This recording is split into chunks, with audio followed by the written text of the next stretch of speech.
कलाहांडी जिला जुनागड़ा सहर निकटस्थ गौड़ी सर्गीगुड़ा ग्राम में बंद पड़ा चिनीकल परिसर भितर पात्र लॉजिस्टिक्स प्राइवेट लिमिटेड नामक एक घरोई कंपानी निजर एक गोदाम करिछि। गोदाम शह शह ट्रक दैनिक सर्गीगुड़ा ग्राम ग्राम्य उन्नयन मुख्य रास्ता को दे राजपथ को जोगाजोग करुछि, जहाँफल ओभरलोड ट्रक यातायात जोगु रास्ता अवस्था विपर्यस्त मुहां हेलानी। रास्तार स्थाने स्थाने पिचु उठी जाई खालखमा सृष्टि होई आबड़ा खाबड़ा हेउथिबा जोगु निर्भरशील लोके व्यापक हैरान हेउछन्ति। ए समस्या विषय ग्रामवासी और सरपंच जिलापालଙ୍କୁ जणाइथिबा सत्त्वे तदंतर कार्यानुष्ठान निर्देश सत्त्वे समस्यार समाधान हेउनथिबा ग्रामवासी दुखर सहित प्रकाश करिसेंति। जैनिक व्यवसायीଙ୍କ द्वारा शह शह मका ट्रक रु रेल रोड जोगे अंतरराज्य रप्तानी करुथिले ही आरएमसी कर्मचारी और ठिकादारଙ୍କ प्रियाप्रीति जोगु रप्तानीर परिमाण कम दर्शाई परोक्ष व्यापक टैक्स फांकुथिबा आलोचना हुए। एही कंपानी सरकारी पंजीकरण नथिबा स्थानीय सरपंच अभियोग करिसेंति। आरएमसी जैनिक ट्रक मालिक कर्मचारीଙ୍କ परोक्ष तत्वावधान रे एहाकु कुआडे निर्विघ्न रे चलीछि। ए सब समस्यार आशु समाधान नहेले आगामी दिन में रास्ता रोक आंदोलन हेबो बोली स्थानीय सरपंच प्रभाकर सेठी प्रकाश करिसेंति। गुडान वेरा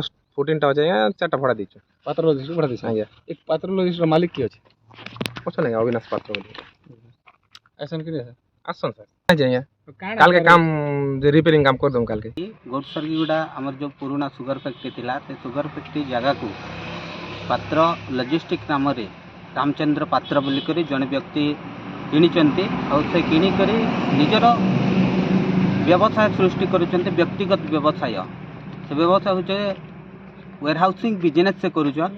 वेयरहाउसिंग बिजनेस करी करी गौड़ सर्गीगुड़ा लोग के बहुत हैरान करूचन। हमर गौड़ सर्गीगुड़ार अनेक जमी जमा आ गौड़ सर्गीगुड़ा लोक मानकर जमी जमा चली जाइए, जद्वारा कि आमर गौड़ सर्गीगुड़ा लोक जेते हैरान होचन तार परिवर्ते आमर गाँव गोचर जमी भी सहित संश्लिष्ट अच्छे हेले भी आमर गाँव गौड़ सर्गीगुड़ार चाषी भाई मानकर गाई गोरु छेली मेंढा जदि चरवा के गले भी से अवरोध करुचन। हमर गौड़ सर्गीगुड़ा गाँव रे गोटे पात्र लॉजिस्टिक प्राइवेट लिमिटेड ना रे गोटे संस्था करिजे आउ तार भितरे गोटे गोडाउन करिजे एवं से गोडाउन रे बाहरु मका आउसे एवं इने गच्छित होचे।